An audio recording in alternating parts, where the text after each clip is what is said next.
تو کیسے ہم اپنے اس مہینے کا احتساب کر سکتے ہیں کہ کیا ہمیں جو کرنا چاہیے تھا ہم نے وہ کیا یا نہیں کیا؟ بسم اللہ الرحمن الرحیم، اللہم صلی وسلم وبارک علی سیدنا و مولانا محمد وعلی آلہ وصحبہ وبارک وسلم۔ یقیناً حافظ صاحب یہ احتساب کا مہینہ ہے اور تقوی حاصل کرنے کا مہینہ، جیسا کہ قرآن نے اس کے اوپر واضح طور پہ فرما دیا کہ یا ایھا الذین آمنوا کتب علیکم الصیام، ایمان والو تم پر روزے فرض کیے گئے، کما کتب علی الذین من قبلکم،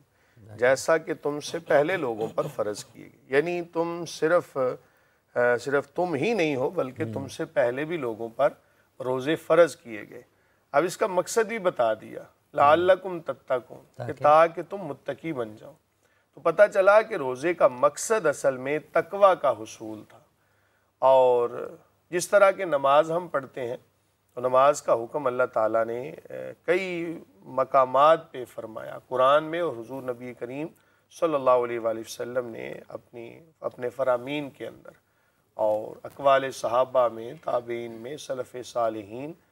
ہر جگہ پر آپ ہمیں یہ نماز کے حکم کا ملتا ہے۔ تو اب اس کا مقصد جب ہم قرآن سے پوچھتے ہیں تو قرآن نے کہہ دیا کہ ان الصلاۃ تنہا عن الفحشاء والمنکر، کہ بے شک نماز بے حیائی اور برے کاموں سے روکتی ہے۔ تو اب اس سے ہم اندازہ لگائیں کہ اگر کسی کی نماز اس کو بے حیائی اور برے کاموں سے نہیں روک رہی تو اس کی نماز کے اندر کہیں نہ کہیں کوئی ایسا مسئلہ ہے کہ جو وہ غلطی کر رہا ہے کہ اس کی نماز اس کو نہ تو بے حیائی سے روک رہی ہے نہ برے کاموں سے، تو اس نے نماز کا جو اصل مقصد تھا نا اس کو فوت کر دیا۔ اسی طرح رمضان المبارک کا مقصد تھا روزہ رکھنے کا، متقی بننا۔ تو اگر کسی کے اندر تقوی کی وہ صفت نہیں نہ آتی تو میرے خیال سے اس نے رمضان کو نا فضول میں گزار دیا، جو اس کا مقصد تھا نا حاصل کرنے کا وہ حاصل نہیں کر پایا۔ تو میں تو یہ سمجھتا ہوں کہ اب چند، جیسا آپ نے ابھی کہا کہ 72 گھنٹے یا اتنے گھنٹے باقی ہیں، اب تو دنوں سے وہ کہتے ہیں نا بات بڑھ کے تو اب گھنٹوں پہ آ گئی ہے۔ تو اگر دیکھیں نا اللہ تعالیٰ کی رحمت سے مایوس نہیں ہونا چاہیے، آخری لمحات ہیں تو ان میں یہ سمجھتا ہوں کہ کثرت کے ساتھ نا اللہ تعالیٰ کی بارگاہ میں رونا چاہیے، اپنے گناہوں کے اوپر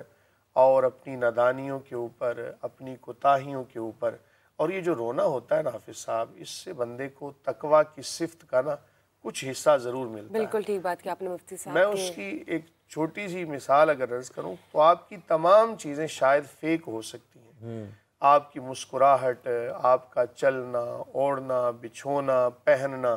کئی چیزیں ہو سکتی ہیں کہ جن کے اندر نا فیک اس کو کہہ لیں، بناوٹی کہہ لیں، اس کو جو بھی آپ نام دے لیں، لیکن آپ کے یہ جو آنسو ہوتے ہیں نا یہ فیک نہیں ہوتے۔ یہ آپ کو تبھی آئیں گے کہ جب اللہ تعالیٰ کی خشیت، جب خشیت ہوگی۔